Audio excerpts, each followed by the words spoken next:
Hi, welcome back. So I recently asked for you guys to really give me some questions that I can help answer and make your lives a little bit easier. So here's one that I got from you. How do you have so much motivation to clean? Or how do I get motivated to clean? So that's kind of a loaded question, but I'm going to try to answer it here. So with that, definitely having some shoes on is going to make you feel like sitting down just isn't normal. That's, I think, ingrained in our head is that as soon as you come in, you kick off the shoes and you relax. So if you do have shoes on your feet, you're going to feel much more likely just to not sit there and get up and go do something.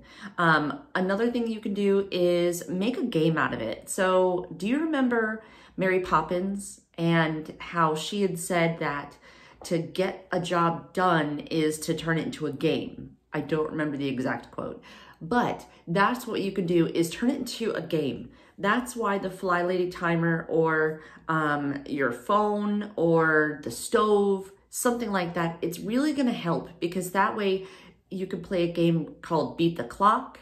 If you're decluttering, then you can do a 27 fling boogie. Basically, you just start throwing away stuff and you have to go and throw away 27 items, give away 27 items, and put 27 items away.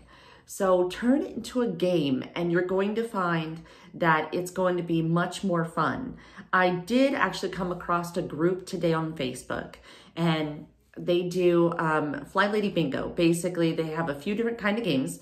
The one that I saw was like it tells you to go and do like a list of 15 chores and they'll just randomly throw out numbers. I haven't joined that one, but it seems like a lot of fun, so I might do that next week. So like I said, turn it into some kind of a fun game and don't forget to make sure that there's a reward. That's one thing that we're kind of ingrained in as we were younger is that if you do something, you're working towards a reward. So reward yourself. Maybe it's a small piece of chocolate. Maybe it's sitting down and having that sugar-free sweet tea. And whatever your motivation is going to be, that's what you should do. So hopefully that answered it for you. And if you want, check out one of my other videos. I have one on the right. And if you want to be notified the next time that I have another video out, go ahead and click on my face to the left and hit the bell notification icon. So that way you could be notified the next time I have one out. You have a wonderful day.